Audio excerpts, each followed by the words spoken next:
Praise lord. మన ప్రభువును రక్షకుడైన యేసుక్రీస్తు వారి నామములో మీ అందరికీ సాయంకాల శుభములు తెలియజేస్తున్నాను. బ్లెస్ టైమ్ విత్ జీసస్ అనుకునే సెషన్కు ప్రేమతో అందరిని ఆహ్వానిస్తున్నాను.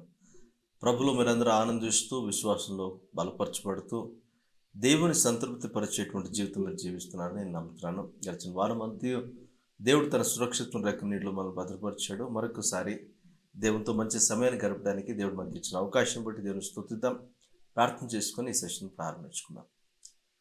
పరిశుద్ధ జీవం తండ్రి, మీకు వందనాలు, కృతజ్ఞతాస్తుతులు, స్తోత్రాలు మేము చెల్లిస్తున్నాం తండ్రి. గడిచిన వారం అంతా మీ సురక్షితమైన రెక్కల నీటిలో మమ్మల్ని భద్రపరిచి చక్కగా మమ్మల్ని నడిపించిన విధానం బట్టి మీకు స్తోత్రాలు చెల్లిస్తున్నాం. మా జీవితంలో మాకు చాలిన దేవుడుగా మమ్మల్ని బలపరుస్తూ నడిపిస్తున్న విధానం బట్టి మీకు స్తోత్రాలు. అయినా మీతో ధన్యకరమైన సమయాన్ని గడపాలని ఆశపడుతున్నగా సహాయం చేయండి. ఈ సమయాన్ని మీ స్వాధీనంలోకి తీసుకోండి. మరి వాక్య ధ్యానంలో కావచ్చు, ఆరాధనలో కావచ్చు, ప్రార్థనలో కావచ్చు తోడుగా నడిపించుకొని మీ నామానికి మహిమకరంగా, మాకు దీవెనకరంగా ఈ ముందున్న సమయాన్ని మలుచుమని మమ్మల్ని మీ దగ్గర లక్ష్యస్థలకై సమర్పించుకుంటూ మా ప్రభువును రక్షకుడైన యేసుక్రీస్తు వారి నామములో అడిగి వేడుకొని పొందుకుని నమ్ముచున్నాము తండ్రి. Amen, amen, amen. Praise Lord. ప్రభువుని స్తుతిద్దాం, ప్రభువుని గణపరుద్దాం, ఆయన ఉన్నతమైన నామాన్ని హెచ్చిద్దాం. ఆయన మనకు రాజుగా ఉన్నాడు, మన ప్రభువుగా ఉన్నాడు. ప్రభుని స్తుతిస్తూ పాడదాం. యేసు ప్రభుని వంటి వారు ఎవరు కూడా లేరయ్యా. No one is like you, no one is like అంటు యూ. ఆమేన్.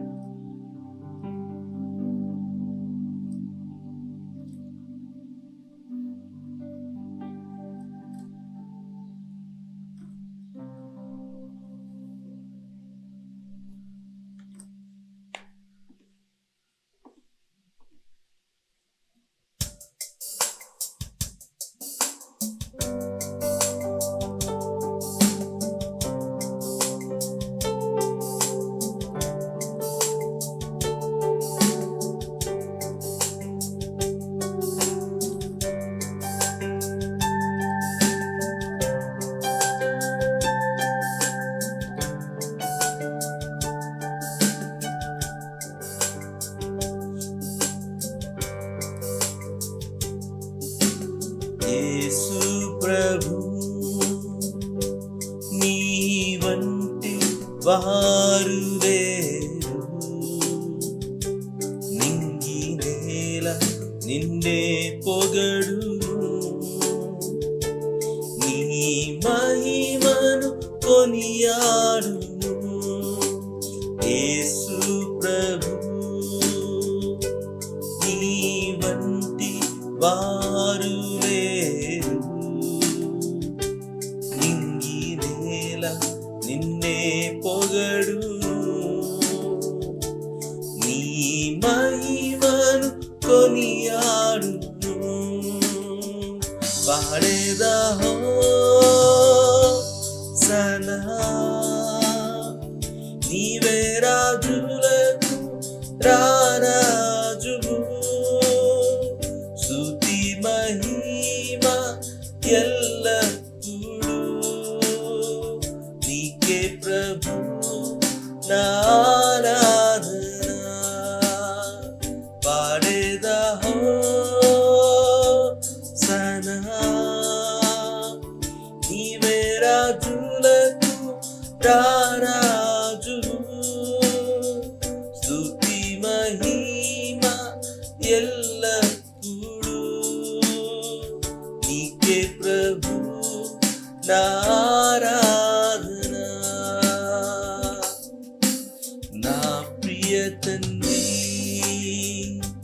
నీ ప్రేమ ఎంతో ఉన్నతం, పాప విముక్తి చేయుటకై నీ ప్రియ సుతుని అర్పించితివి. నా ప్రియ తండ్రి, నీ ప్రేమ ఎంతో ఉన్నతం, పాప విముక్తి చేయుటకై నీ ప్రియ సుతుని అర్పించితివి. పాడేదా హోసనా,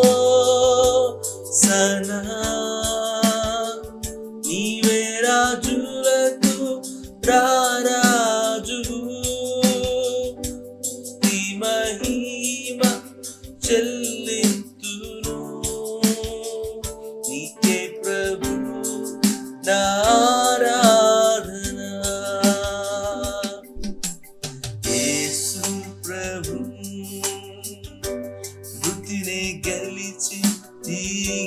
లేచిన సాతానుని ఓడించిన జయశీలుడవు నీవే నయ్యా యేసు ప్రభు. మృతిని గెలిచి తిరిగి లేచిన సాతానుని ఓడించిన జయశీలుడవు నీవేనయ్యా. పాడేదా హోసనా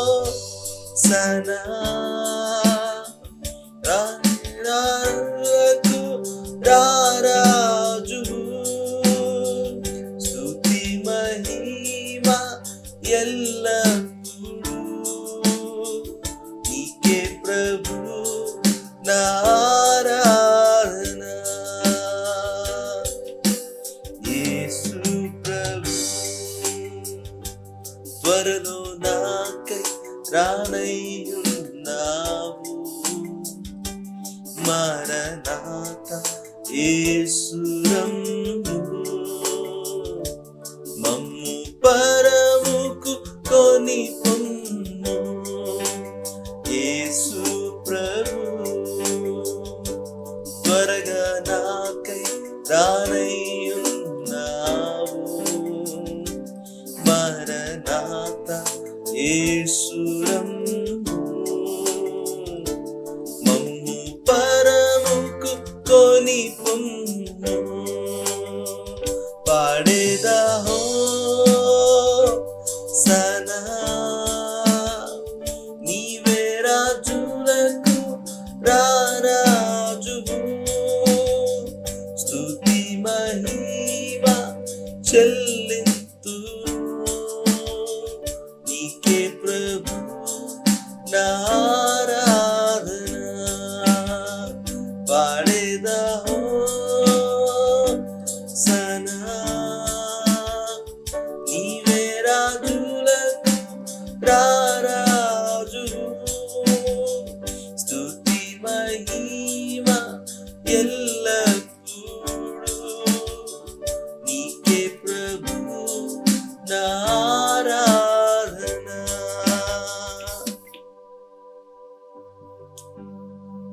ఎల్లప్పుడూ ఆయన స్తుతి, ఆయన ఘనత, ఆయన ప్రభావము మన నోట ఉండాలి. నిత్యమైన కీర్తి మన నోట ఉండాలి.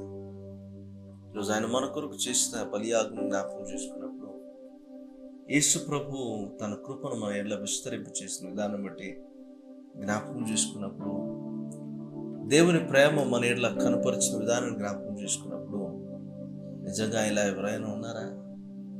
ఆయన ఇప్పటికీ సజీవుడే, తరతరములకు సజీవుడే. ఆయన మరలా నా కొరకు తిరిగి రానై ఉన్నాడు అన్నమాట ఎంతటి ధైర్యాన్ని ఇస్తుందో కదా.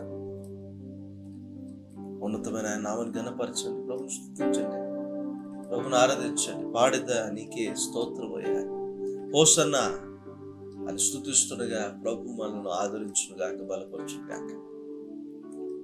మహిమ ఘనత ప్రభావం మీకే ఆరోపిస్తున్నాం తండ్రి. మా జీవితంలో మీరు కనపరిచిన మీ ప్రేమకై, మీ కృపకై, మీ దయకై, మీ వాత్సల్యతకై, మీ నమ్మకత్వానికై హృదయపూర్వక వందనాలు, కృతజ్ఞతాస్తుతులు, స్తోత్రాలు చెల్లిస్తూ మహిమ ఘనత ప్రభావం మీకే ఆరోపిస్తూ మా రక్షణకర్త యేసుక్రీస్తు వారి నామములో స్తుతిని, ఆరాధన మీకు సమర్పిస్తున్నాం తండ్రి. Amen, amen, amen, amen. Praise lord, హల్లెలూయా. నిజమే కదా, ఆయన ప్రేమ మన పట్ల రుజువు చేయబడింది. ఏలైనగా మనం ఇంకనూ పాపులమై ఉండగా క్రీస్తు యేసు ప్రభు మన కొరకు చనిపోవడాన్ని బట్టి, శిలువధారిగా మారడాన్ని బట్టి మన పట్ల ఆయనకున్న ప్రేమను రుజువుపరిచాడట. ఆయన ప్రేమ మాటలతో కూడా మాత్రమే కాదు కానీ క్రియలతో కూడా ఉన్నది అని రుజువుపరిచినటువంటి గొప్ప దేవుడు ఆయన. ఆయన మన కొరకు తిరిగి రానై ఉన్నాడు. ఈ మాటను కూడా అర్థం చేసుకున్నాం. అంతవరకు ఆయన ప్రేమలో ఎదగాలని, ఆయన ప్రేమలో వ్రేలు తన్నాలని, మరి ఆయన ప్రేమను బట్టి ఆయనతో అంటుకట్టుబడి ఉండాలని దేవుడు ఆశపడుతున్నాడు. ఆయనలో ఒక జీవం ఉండగా ఆయనతో అంటుకట్టుబడిన మనలో కూడా అదే జీవం ప్రవహిస్తూ ఉండగా యేసు ప్రభు దేవునికి ఎలా నమ్మకస్తుగా జీవించాడో అలా మనం దేవునికి నమ్మకస్తులుగా జీవించబద్దలమై ఉన్నాం. ఆయన తన ఇల్లు అంతట్లో నమ్మకస్తుడట. ఈరోజు మనం కూడా మన జీవితాలతో ప్రభువును సేవించువారుగా, ఘనపరచువారుగా మార్చబడాలి. మన జీవితాల్లో నిజంగా ప్రభువును స్తుతించగలుగుతున్నామా, ఆరాధించగలుగుతున్నామా, ఘనపరచగలుగుతున్నామా, ఆయన నామాన్ని గొప్ప చేయగలుగుతున్నామా ఒకసారి పరీక్షించుకుందాం. ఎందుకంటే God is expecting something amazing from our lifes. ఆయన ఏదో మనం సూపర్ మ్యాన్ లాగా ఉండాలని కోరుకోవట్లేదు, కానీ ఆయనకు యథార్థంగా ఆయన సేవించువారంటే ఆయనకు చాలా ఇష్టం. ఎలా మనం యథార్థంగా ఆయన సేవించగలమంటే కృతజ్ఞత నిండిన హృదయాలతో ప్రభువును స్తుతిస్తూ, ఆయనకు జీవ ఫలాన్ని అర్పిస్తూ, మన శరీరాన్ని సజీవ యాగంగా ఆయనకు సమర్పించుకుంటూ, మరి బలిపీఠం మీద సజీవ యాగంగా కూర్చొని ప్రభువుకు ఆమోదయోగ్యమైనటువంటి సంతోషదాయకమైనటువంటి జీవితాలు మనం జీవించడమే ఆయన స్తుతించడం, ఆయన ఆరాధించడం. అందుకే కదా రోమన్లకు రాసిన పత్రిక 12వ అధ్యాయంలో ఈ మాట ఉంటుంది, మీ శరీరములను సజీవ యాగంగా దేవునికి సమర్పించండి, అప్పుడు మీరు లోక మర్యాదను బట్టి అనుసరించరు, మీ మనసు మారి రూపాంతరం ఒకటి వలన దేవుని ఉత్తమమైన, అనుకూలమైన, సంపూర్ణమైన చిత్తాన్ని గ్రహించడం మాత్రమే కాదు, దేవునికి సంతృప్తి పరిచేటువంటి జీవితాన్ని జీవించగలుగుతారండి. మరి ఈరోజు మరి ఒక ఏబేలు లాగా ఆయన చేత అంగీకరించబడగలిగితే నేను తీసుకొచ్చే అర్పణ, నేను చేసే స్తుతి, ఆరాధన కూడా దేవునికి ఆమోదయోగ్యంగా ఉంటుంది. దేవుడు దాన్ని అంగీకరిస్తాడు. కానీ ఒకవేళ నేను కయీనులాగా అంగీకరించబడని స్థితిలో ఉంటే నేను ఎంత విలువగల ప్రశస్తమైన తీసుకొని వచ్చినా ప్రయోజనం లేదు, దేవుడు సంతృప్తి చెందడు అనే విషయాన్ని గ్రహించిన వారుగా ఎప్పటికప్పుడు మన ఆత్మీయతను పరీక్ష చేసుకుంటూ, ఆత్మలో బలపరచబడుతూ, విశ్వాసంలో ఎదుగుతూ, దేవుని సంతృష్టి పరచగలిగినటువంటి జీవితాన్ని జీవించడానికి ఆ కృతజ్ఞత కలిగినటువంటి హృదయాలతో ప్రభువును ఆరాధించేటువంటి జీవిత విధానంలోనికి మనం రావాలని మీకు మనం చేస్తున్నాను. మంచిది. Learn to know him ministries ద్వారా ప్రతి ఆదివారం సాయంత్రం 7 గంటలకు ప్రసారం అవుతున్నటువంటి బ్లెస్డ్ టైం విత్ జీసస్ అనేటువంటి సెషన్కు ప్రేమతో అందరినీ ఆహ్వానిస్తున్నాను. మీరు ఈ సెషన్ ద్వారా దీవించబడుతున్నారని నేను నమ్ముతున్నాను. ప్రతి ఆదివారం సాయంత్రం 7 గంటలకు tune in to learn to know him అనేటువంటి ఛానల్ని మీరు దర్శించగలిగితే మీరు ఈ వాక్యమును, ఈ సమయాన్ని బట్టి మీరు ప్రభువులో ఆనందించవచ్చని మీకు తెలియజేస్తున్నాను. ప్రతి బుధవారము వర్డ్ ఆఫ్ విజ్డమ్ వావ్ అనేటువంటి ఇంగ్లీష్ మెసేజ్ కూడా మీకు అందుబాటులో ఉన్నాయి, వీక్షించగలరని మీకు మనం చేస్తున్నాను. అండ్ ప్రతి శుక్రవారం, శనివారము స్క్రిప్చర్ టైం అనేటువంటి ఒక సెషన్ ద్వారా బైబిల్ స్టడీ కూడా జరుగుతూ ఉంది. బైబిల్ స్టడీలో కూడా మీరు పాల్గొనవచ్చు. వాక్యాన్ని నిశ్చితంగా పరిశీలన చేసి క్రమంగా వాక్యాన్ని నేర్చుకోవాలని ఆసక్తి కలిగిన వారు ఇందులో మీరు పాల్గొనవచ్చు, దీన్ని మీరు నేర్చుకోవచ్చు అని కూడా మీకు మనం చేస్తున్నాను. స్క్రిప్చర్ టైం తెలుగులో ప్రతి శుక్రవారం సాయంత్రం 7 గంటలకు, స్క్రిప్చర్ టైం ఇంగ్లీష్లో ప్రతి శనివారం సాయంత్రం 7 గంటలకు మీకు అందుబాటులో ఉంటుంది. వాక్యాన్ని మీరు చదవండి, మీరు ధ్యానించండి. మరి దీన్ని ఒక రెఫరెన్స్గా పెట్టుకొని మరి వాక్యాన్ని నేర్చుకోవడానికి ప్రయత్నం చేయాలని మనం చేస్తున్నాను. వాక్యంలో ఎదిగిన వ్యక్తే దేవుని గురించి తెలుసుకోగలుగుతారు, దేవునికి తగినట్లుగా నడుచుకోగలుగుతారు. అదేవిధంగా ప్రతిరోజు బైబిల్ మీరు చదువుకొని ప్రార్థన చేసుకున్న తర్వాత ఒక డైలీ డివోషనల్ కూడా చదువుకుంటే బాగుంటుందని మీకు అనిపిస్తే లర్న్ టు నో హిమ్ అనేటువంటి ఫేస్బుక్ అండ్ ఇన్స్టాగ్రామ్ పేజెస్లో మీకు ప్రతిరోజు ఒక డైలీ డివోషనల్, వాక్యానుసారమైనటువంటి డైలీ డివోషనల్ మీకు అందుబాటులో ఉంటుంది. ఇంగ్లీష్లో ఉంది, అది మీరు చదువుకొని దాంతోపాటు వచ్చేటువంటి డివోషనల్ ప్రేయర్ని కూడా మీరు చూసి ప్రేయర్ చేసుకొని మీ దినాన్ని మీరు ప్రారంభించవచ్చని, ఆత్మలో బలపరచబడడానికి దీన్ని కూడా మీరు కన్జ్యూమ్ చేయొచ్చని మీకు మనం చేస్తున్నాం. ఇవన్నీ మీకు దీవెనకరంగా అనిపిస్తే లర్న్ టు నో హిమ్ మినిస్ట్రీస్ని మీ ఫ్రెండ్స్ అండ్ రిలేషన్స్కు పరిచయం చేయండి, షేర్ చేయండి. సబ్స్క్రైబ్ చేసుకోవాలనుకున్నారు సబ్స్క్రైబ్ చేసుకోండి, దీవెనకరంగా అనిపిస్తేనే. తర్వాత మరి ప్రార్థన చేయండి. దేవుని చిత్తమైతే అనేక చోట్ల మరి ప్రేయర్ సెల్ గ్రూప్స్ కూడా స్టార్ట్ చేయాల్సి ఉంది. దాని విషయంలో మరి దేవుడు మార్గాలు తెరుగులాగా ప్రార్థన చేయాలని మనం చేస్తున్నాం. సౌండ్ డాక్ట్రిన్ ఇప్పుడు చాలా తక్కువగా దొరుకుతుంది. మరి దాన్ని విస్తృతంగా దేవుని ప్రజలకు అందించాలనే ఉద్దేశంతో ప్రారంభించినటువంటి పరిచర్య మరి దేవుని మహాకృపను బట్టి నడిపించబడుతుండగా మీరు దీని కొరకు ప్రార్థన చేయాలని మీకు మనం చేస్తున్నాను. మీ ప్రార్థన అవసరాలను మాకు తెలియచేయండి. We're more than happy to pray for you. Okay, తెలియజేస్తున్న నంబర్కు మీరు కాల్ చేసి లేకపోతే వాట్సాప్ మెసేజ్ ద్వారా కూడా మీ యొక్క ప్రార్థన విజ్ఞాపనలు మాకు తెలియచేయచ్చని మీకు మనం చేస్తున్నాను. మంచిది. దేవుని వాక్యాన్ని మనం ధ్యానిద్దాం. దేవుని వాక్యాన్ని మనం చూస్తుండగా దేవుడు మన జీవితాలను బలపరిచి నడిపించును గాక. ఆమేన్. ఈరోజు మనం ఎఫెసీయులకు రాసిన పత్రిక 5వ అధ్యాయము 18వ వచనంలో గల దేవుని మాటను ఒకసారి చదివి మనం ముందుకెళ్దాం. ఎఫెసీయులకు రాసిన పత్రిక 5వ అధ్యాయం 18వ వచనం. మరియు మద్యముతో మత్తులై ఉండకుడి, దానిలో దుర్వ్యాపారం కలదు, అయితే ఆత్మపూర్ణులై ఉండుడి. ఈ మాట స్ట్రైట్ ఫార్వర్డ్గా పౌలు భక్తుడు ఎఫెసీయులకు రాస్తూ అంటున్నాడు, మీరు మద్యముతో మత్తులై ఉండకుడి. అంటే అందరూ తాగుబోతులని అర్థం కాదండి. ఈ లోకము మనకు అనేక రకాలైన ఆకర్షణలు కలుగు చేస్తుంది. ఈ లోకంలో అనేక మత్తులో తిరుగుతున్నాం మనందరం కూడా. ఆ మత్తు అంటే ఏదో డ్రగ్స్తోనో, లేకపోతే ధూమపానమనో, లేకపోతే మందు తాగడమనో మీరు ఆలోచన చేయొద్దు. కానీ ఈ లోకంలో అనేకమైన మత్తులు ఉన్నాయి. ఒక్కొక్కరికి చాలా గమ్మత్తుగా అవి పరిచయం అవుతాయి. తర్వాత వాటిలో మీరు ఎదుగుతూ ఇక మీరు అందులో ఆనందిస్తూ ఉంటారు. మీరు లోకాన్ని మైమరిచిపోయేటువంటి పరిస్థితి కనపడుతుంది. లోకంలో అలాంటి మత్తులు చాలా ఉన్నాయి. కనిపించే మత్తులు కొన్ని, కనిపించిన మత్తులు కొన్ని. ఏవైనప్పటికీ కూడా దేవునికి మనం దూరం చేస్తున్నాయి అనేది మనం ఆలోచన చేసుకోగలగాలి. ఇందులో దుర్వ్యాపారం ఉంది అని పౌలు భక్తుడు చెప్తున్నాడు. మరి లోకంలో ఉన్న మత్తులో దుర్వ్యాపారం ఉంది. ఎందుకంటే దుర్వ్యాపారం ఎక్కడన్నా విన్నారా ఈ మాటను? మీరు బాగా ఆలోచన చేస్తే తక్కువైన కుమారుడి జీవితంలో కూడా తనకు కలిగిన దాన్ని, తనకు రావాల్సిన స్వాస్థ్యాన్ని తీసుకుని వెళ్ళిపోయి దూరదేశంలో దుర్వ్యాపారం చేసి అంతా పోగొట్టుకున్నాడంట. అతను కూడా లోకంలో ఉన్న మత్తుల కోసము తన తండ్రిని విడిచి, తన ఇంటిని విడిచి, తనకున్న స్వాస్థ్యాన్ని తగిలెట్టుకొని తను పాడు చేసుకున్నాడు. తన జీవితాన్ని పాడు చేసుకున్నాడు. తనకు కలిగిన దాన్ని కోల్పోయాడు. ఎంత దారుణంగా అతని పరిస్థితి ఉందో మీకు తెలుసు. పందులు తినేటువంటి పొట్టుతో కడుపు నింపుకునేటువంటి స్థాయికి వచ్చాడంటే ఎంత దిగజారిపోయాడో ఆలోచన చేయండి. లోకంలో ఉన్న మత్తుల కోసం మీరు ప్రయాసపడుతూ మీరు ఆ విధంగా వెళ్ళిపోతే మన పరిస్థితి కూడా అట్లే ఉండబోతుంది. అయితే దేవుని రాజ్యంలో ఆ తండ్రి ఇంట్లో ఎలా ఉందో అలా పరిస్థితి కనపడుతుంది. అతనికి బుద్ధి వచ్చినప్పుడు అనుకున్నాడంట, అయ్యో నా తండ్రి ఇంట పనివారికి కూడా సమృద్ధిగా అన్నం దొరుకుతుంది. ఏంటి ఇది? మత్తు కాదు, ఇది దేవుడు ఇచ్చేటువంటి స్వాస్థ్యము, లేకపోతే దేవుడు ఇచ్చేటువంటి ఆ కేర్, ఆ ప్రొటెక్షన్, ఆ ప్రొవిజన్ ఇవన్నీ ఉన్నాయి కదా అని చెప్పి అతనికి బుద్ధి వచ్చినప్పుడు మరలా తిరిగి రావడానికి ప్రయత్నం చేశాడంట. ఎంత త్వరగా నీ మనసు మారితే అంత త్వరగా నువ్వు పరిగెత్తుకుంటూ నీ దేవుని వద్దకు వచ్చేస్తావు. ఏదైతే దేవుని దగ్గర లేదని చెప్పేసి బయట ఎక్కడో దొరుకుతుందని వెళ్ళిపోయారో, ఇప్పుడు దేవుని దగ్గర దొరికే దానికోసము పరిగెత్తుకొని వచ్చేస్తారు మీ మనసు మారితే. ఈరోజు మన జీవితంలో మనుషులు మారాలి. ప్రాముఖ్యంగా మనం వెతుకుతున్న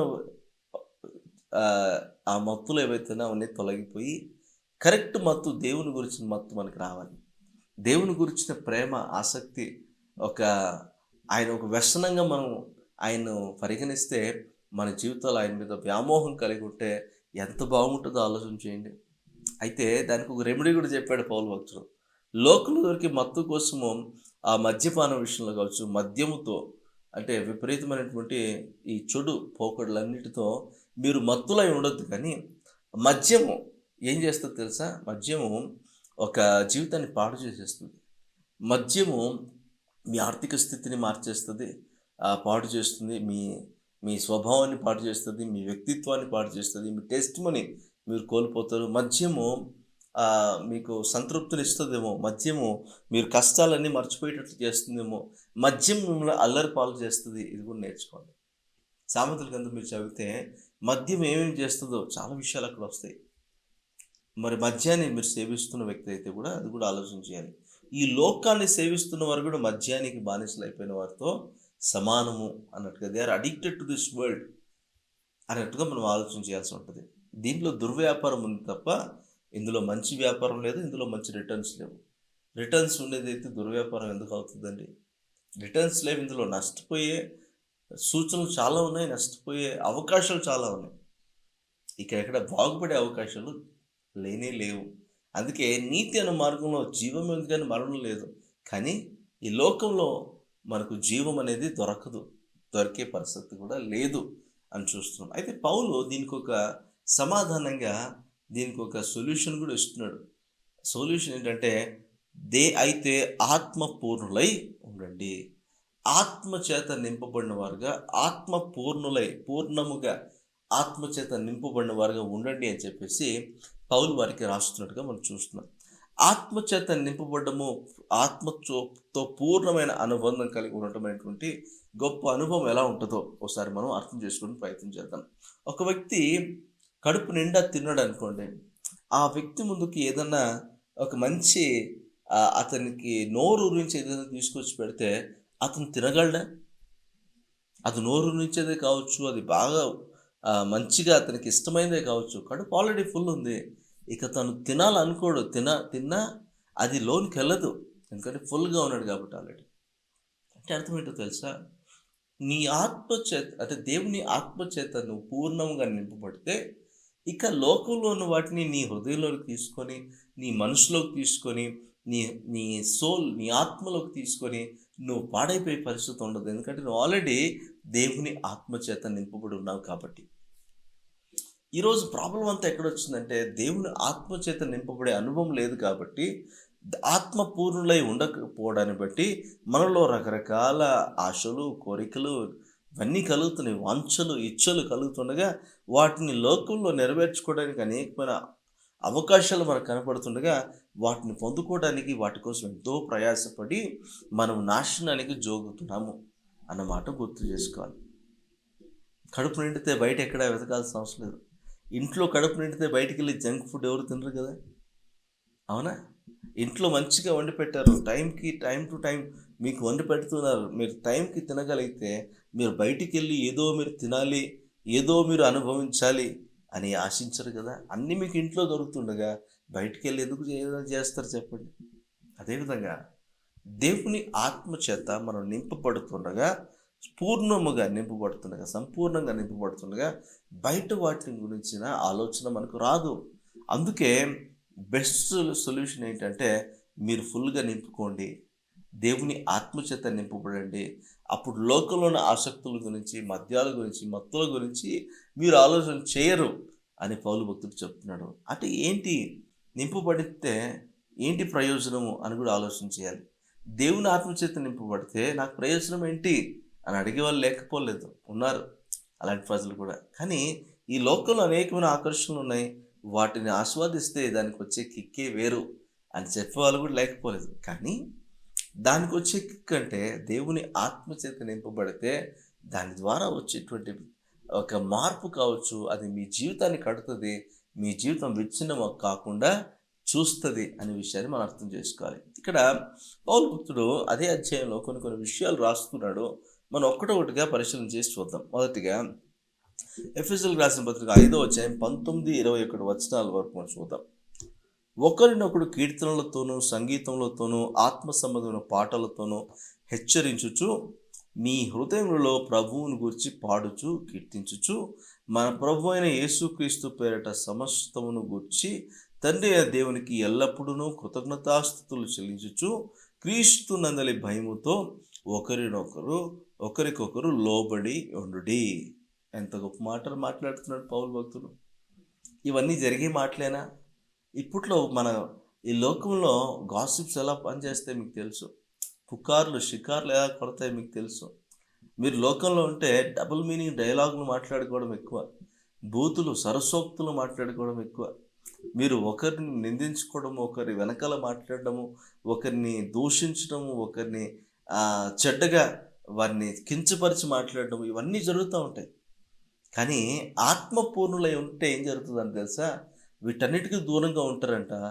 ఒకరి జీవితాన్ని ఒకరు ప్రోత్సహించుకోవడం ప్రారంభిస్తారంట. ఒకరినొకరు బలపరచుకోవడం, ఆదరించుకోవడం, క్షమించడం, ప్రేమించడం, దయ చూపించడం, ఇలాంటి గొప్ప విషయాలు మన జీవితంలో ప్రారంభం అవుతాయంట. వారు ప్రభువును సేవిస్తూ, ప్రభువును స్తుతిస్తూ, ప్రభువును ఆరాధిస్తూ, ఇతరులను కూడా వారు చక్కగా ప్రైజ్ లార్డ్ అని మంచిగా సంబోధించుకుంటూ, ఎవరిని వేధించకుండా, ఎవరిని నిందించకుండా, ఎవరిని దూషించకుండా, ఎవరిని కించపరచకుండా మన జీవితాలు మారుతూ ఉంటే ఎంత అద్భుతంగా ఉంటుందో ఆలోచన చేయండి. ఇది దేవుడు మన జీవితంలో ఎందుకు చేయాలనుకుంటున్నాడు అని మనం ఆలోచన చేయగలిగితే, దేవుడు తన మహాకృపను బట్టి తన ఆత్మ ద్వారా ఈ మార్పును మన జీవితంలో తీసుకురావడానికి ఇష్టపడుతున్నాడు. దేవుని ఆత్మచేత ఎందరైతే నడిపించబడతారో, పూర్ణముగా నింపబడతారో వారి జీవితంలో కలిగే మార్పు ఈ విధంగా ఉండబోతుంది. వారు అనవసరమైన వాటిలో తలదూర్చరు, అనవసరమైనవి కొని తెచ్చుకోరు, అనవసరమైన మాటలు మాట్లాడి దాని ద్వారా వచ్చేటువంటి రెపర్కషన్స్ వారి జీవితంలో ఉండవు. ఆత్మచేత నింపబడ్డము, పూర్ణముగా నింపబడ్డము మనకు ప్రయోజనకరమే. ఇంకో మాట చూద్దాం చూడండి. 22వ వచనం చూద్దాం. స్త్రీలారా ప్రభువులకు వలె మీ సొంత పురుషులకు లోబడి ఉండుడి. ఇది ఈ మాట పెళ్ళిళ్ళు జరిగేటప్పుడు చెప్తూ ఉంటారు. క్రైస్తవ వివాహ సమయంలో చెప్తారు, గుర్తు చేస్తూ ఉంటారు. కానీ ఎంతమంది లోబడి ఉండగలుగుతున్నారు? లోబడి ఉండట్లేదు. ఎందుకంటే ఇప్పుడు సమానత్వం అనేటువంటి వచ్చేసింది. పీపుల్ డోంట్ వాంట్ టు, ఎవరు కూడా మరి లోబడి ఉండటానికి ఇష్టపడట్లేదు. మరి స్త్రీలకు రాయబడింది ప్రభువునకు వలె, అంటే ప్రభువు లోబడి ఉన్నాడు తన యజమాని అయిన తండ్రికి. అలా మీరు యజమానిగా ఫీల్ అయ్యి లోబడి ఉండండి అంటే ఎవరు నమ్ముతారు, ఎవరు వింటారు చెప్పండి? వినే పరిస్థితులు లేవు. కానీ ఆత్మపూర్ణులై ఉంటే మీరు ఖచ్చితంగా ఈ మాటకు లోబడతారు, ఈ మాటను అనుసరించి నడుచుకుంటారు. ఈ లోబడ్డానికి వచ్చేటువంటి దీవెన ఖచ్చితంగా మీ జీవితంలో, మీ వైవాహిక జీవితంలో మీరు పొందుకుంటారు. ఇది ఎంత గొప్ప భాగ్యం చూడండి. ఆత్మపూర్ణులై ఉండడాన్ని బట్టి మన మన వివాహం కట్టబడుతుంది. అయితే ఈ లోకం చేత మత్తులై ఉన్నారనుకోండి, లోకంలో ఉన్న పోకడలకు, లోకంలో ఉన్న పద్ధతులకు మీరు లోనైపోయారనుకోండి, ఇన్స్పైర్ అయ్యారనుకోండి, ఇక మీ జీవితం అంతా కూడా వ్యర్థమైపోతుంది. ఆత్మపూర్ణులై ఉండుట అందుకే అవసరం. ఇంకో మాట కూడా చూపిస్తాను. ఎఫెసీయులకు రాసిన పత్రిక 5వ అధ్యాయం 25 నుంచి 27 వచనాల్లో గల దేవుని మాటను ఒకసారి చూద్దాం. 25 నుంచి 27 అక్కడ చూసినప్పుడు కూడా, పురుషులారా మీరును మీ భార్యలను ప్రేమించుడి. అటువలే క్రీస్తు కూడా సంఘమును ప్రేమించి అది కలంకమైనను ముడతైనను అట్టిది మరి ఏదైనానో లేక పరిశుద్ధమైనదిగాను నిర్దోషమైనదిగాను మహిమగా సంఘముగాను ఆయన తన ఎదుట దానిని నిలబెట్టుకొనవలనని వాక్యముతో ఉదక స్నానము చేసి దానిని పవిత్రపరచి పరిశుద్ధపరచుటకై దాని కొరకు తన్ను తాను అప్పగించుకొనెను. ఈ మాటలు చూస్తే పురుషునికి కూడా కొన్ని విషయాలు చెప్పబడ్డాయి. పురుషుడు క్రీస్తు వలె ప్రేమించాలంట. ఒక సంఘాన్ని ఎలాగైతే క్రీస్తు మచ్చ ముడత ఏది కలంకం లేకుండా ఎలాగైతే పరిశుద్ధపరిచి చక్కగా గణపరుస్తున్నాడో అలా భార్యను కూడా గణపరచవలసిన అవసరం ఉంది. ఇది ఎలా వస్తుంది, ఎలా నేర్చుకుంటారంటే ఆత్మపూర్ణులై ఉంటే దీన్ని జరిగిస్తారు. లేదనుకోండి, లోకంలో ఇప్పుడు మీరు మీమ్స్ ఒకసారి ఓపెన్ చేసి చూడండి, ఒకసారి రీల్స్ ఓపెన్ చేసి చూసుకోండి. మీరు ఎక్కడ చూసినా భార్యను కించపరిచే విధంగా అందులో కనపడుతూ ఉంటుంది, స్త్రీలను కించపరిచే విధంగా అందులో కనపడుతూ ఉంటుంది. మరి ఇంకా అలాంటి పరిస్థితి ఉన్నప్పుడు ఇక లోకం ఏం చెప్తుందంటే, నువ్వు స్త్రీని అంత హెచ్చించాల్సిన అవసరం లేదు, అంత ప్రేమించాల్సిన అవసరం లేదు, వాళ్ళ బలహీనమైన ఘట్టమే, వాళ్ళని అట్లే చూడాలా, లేకపోతే వాళ్ళ తల మీద ఎక్కువ చూడరు అని లోకం బోధిస్తుంది. ఈ మత్తులో మీరు ఉండొద్దు. దేవుని ఆత్మపూర్ణులై ఉండండి. దేవుని వాక్యం ఏం చెప్పిందో దాని ప్రకారంగా మీరు నడుచుకోండి అని పౌలు భక్తుడు చాలా చక్కగా ప్రాక్టికల్గా ఆత్మపూర్ణులై ఉంటే ఏం జరుగుతుందో చెప్తున్నాడు. ఇంకో వాక్యం కూడా చూద్దాం. ఎఫెసీయులకు రాసిన పత్రిక 6వ అధ్యాయం మొదటి 3 వచనాలను కూడా చూద్దాం. పిల్లలారా ప్రభువునందు మీ తల్లిదండ్రులకు విధేయులయుండుడి, ఇది ధర్మమే. నీకు మేలు కలుగునట్లు నీ తండ్రిని తల్లిని సన్మానింపుము, అప్పుడు నీవు భూమి మీద దీర్ఘాయుష్మంతుడు వగదువు. ఇది వాగ్దానంతో కూడిన ఆజ్ఞలలో మొదటిది. ఇప్పట్లో పిల్లలు ఎలా ఉన్నారు చెప్పండి? పిల్లలు విధేయులుగా ఉంటున్నారా? పిల్లలు మాట వింటున్నారా? పిల్లలు చెప్పినట్లుగా తల్లిదండ్రులు వింటున్నారా? ఇప్పట్లో పిల్లలు తల్లిదండ్రులను సన్మానించడం జరుగుతుందా? నోటికి వచ్చినట్టుగా ఎదురు సమాధానం చెప్పి మాట్లాడే పిల్లలు లేరంటారా? ఉన్నారు. లోకం చూసి ఇన్స్పైర్ అవుతున్నారు పిల్లలు. లోకంలోని మనుగడను ఆధారం చేసుకొని వారి జీవితం మనుగడలోకి వెళ్తుంది అనుకుంటున్నారు, కానీ రివర్స్ గేర్లో వెనక్కి వెళ్తుందనే విషయం వారికి అర్థం కావట్లేదు. ఈరోజు పిల్లలు దేవుని చేత దీవించబడాలన్నా ఆత్మపూర్ణులై నడుచుకుంటే వారు తల్లిదండ్రులకు లోబడతారు, తల్లిదండ్రులను సన్మానించగలుగుతారు, దేవుని ప్రేమించగలుగుతారు, దేవుని సేవించగలుగుతారు, వారు దీవించబడగలుగుతారు. ఆత్మపూర్ణులై ఉంటే ఎంత మంచిదో ఆలోచించండి. ఇంకోటి 4వ వచనం చూద్దాం. 6:4 తండ్రులారా మీ పిల్లలకు కోపం రేపక ప్రభు యొక్క శిక్షలోను బోధలోను వారిని పెంచండి. అంటే అర్థం ఏంటి?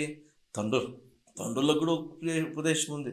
మీ పిల్లలకు కోపం రేపొద్దు, వాళ్ళకి ఎలా అర్థం చేయాలో, అర్థమయ్యేలా చెప్పాలో చెప్పండి. ఆత్మపూర్ణులై ఉంటే తగిన జ్ఞానం అనుగ్రహించబడుతుంది.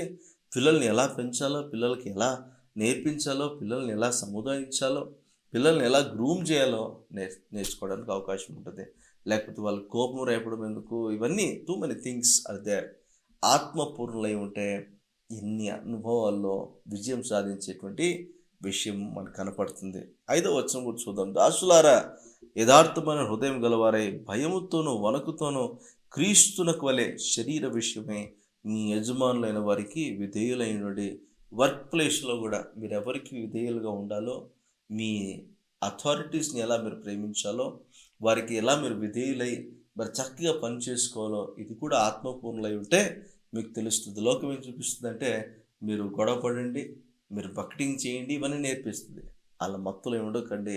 దేవుని ఆత్మ చేత నింపబడిన వారే పూర్ణులై మీరు ఉంటే మీ జీవితం మార్చబడుతుంది అని చాలా చక్కగా మరి పౌలు భక్తుడు రాసి వచ్చాడు. ఈరోజు మన జీవితంలో మనము మద్యం విషయంలోనే తాగితేనే అని కాదు, కానీ ఈ లోకంలోని అనేకమైన మత్తులు, అనేకమైనటువంటి పర్వర్స్ నేచర్స్లోకి మనం వెళ్ళిపోతున్నాం.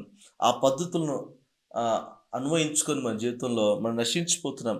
అలా నశించిపోవడానికి దేవుడు మన కొరకు రక్తాన్ని కార్చలేదు. తన ఆత్మను మనకిచ్చాడు. ఎందుకంటే దేవుడు నిర్ణయించిన కొలమానం బట్టి మనం జీవించాలనే ఉద్దేశంతో. ఈరోజు అటువంటి కొలమానం మనం కలిగి జీవించాలంటే ఆత్మపూర్ణులై జీవించడము చాలా అవసరం. ఆత్మకు అవకాశం ఇచ్చి చూద్దాం. ఆత్మచేత మనం నింపుకుందాం.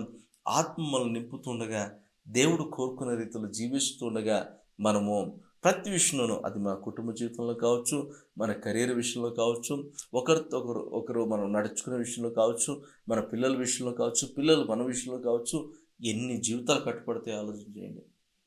ఆత్మచేత పూర్ణముగా నింపబడ్డం అనేటువంటి గొప్ప అనుభవంలోనికి ఒక వ్యక్తి వచ్చినప్పుడు, ఒక కుమారుడిగా, ఒక కుమార్తెగా, ఒక భర్తగా, ఒక భార్యగా, ఒక ఎంప్లాయీగా, ఒక ఎంప్లాయర్గా, ఒక సాటి వ్యక్తిగా, ప్రతి విషయంలో ఒక మోడల్గా మార్చబడతాడు. అటు జీవితాన్ని దేవుని ఆత్మ పూర్ణము చేత నింపబడడం ద్వారానే జరుగుతుందనే విషయాన్ని చాలా చక్కగా పౌలు భక్తుడు వివరించడం. ఈ మాటలు నేర్చుకున్న మనము ఆత్మపూర్ణమై ఉండడానికి ప్రయత్నం చేద్దాం, ప్రార్థన చేద్దాం. తండ్రి, మీకు స్తోత్రాల వందనాలు చెల్లిస్తున్నాం. మా జీవితంలో ప్రభువా, ప్రతి విషయంలోనూ, ప్రతి ఏరియాలోనూ మీ ఆత్మచేత నింపబడిన అనుభవం మా జీవితంలో ఉంటే ఎంత మార్పు ఉంటుందో, ఎంత విశిష్టమైనటువంటి ఒక డిఫరెన్స్ కనపడుతుందో మేము చూస్తున్నాం తండ్రి. ఈ లోకంలో అనేకమైన మత్తులు ఉన్నాయి, అనేకమైనటువంటి వ్యామోహాలు ఉన్నాయి, అనేకమైన పద్ధతులు, చెడిపోయిన పద్ధతులు అన్నీ ఉన్నాయి. వాటిని బట్టి మేము కన్ఫ్యూజ్ అయిపోవద్దు. వాటిని అలవర్చుకొని మా జీవితాలను పాడు చేసుకోవద్దు. మీ ఆత్మచేత పూర్ణంగా నింపబడి, మీ ఆత్మచేత నడిపించబడుతూ మరి ప్రతి విషయంలోనూ మీరు కోరుకున్నట్టుగా మరి మేము జీవించగలిగిన భాగ్యాన్ని మాకు దయచేయమని ప్రార్థన చేస్తున్నాం తండ్రి. ఆత్మపూర్ణమై ఉండటానికి మాలో ఏది అడ్డంకిగా ఉందో దాన్ని మీరు తీసివేసి మీ ఆత్మచేత పూర్ణంగా నింపి బలపరిచి నడిపించమని, మీకే మహిమ ఘనత ప్రభావం తెచ్చుకోమని యేసుక్రీస్తు వారి నామములో అడిగి వేడుకుంటున్నాం తండ్రి. Amen, amen. Thank you so much. మీరు దీవించబడుతున్నారని నేను నమ్ముతున్నాను. అనేక రీతులుగా ప్రభువుని బట్టి మీరు ఆనందించండి. దేవుని ఆత్మచేత పూర్ణంగా నింపబడ్డాన్ని బట్టి మిగతా వాటి మీద మీరు ధ్యాస ఉంచకుండా ప్రభువులో కొనసాగుతూ ప్రభు ఆత్మచేత నింపబడిన వారే దేవునికి మహిమకరంగా జీవించడానికి మీ అందరికీ ప్రభు సహాయం చేసి నడిపించును గాక. God bless.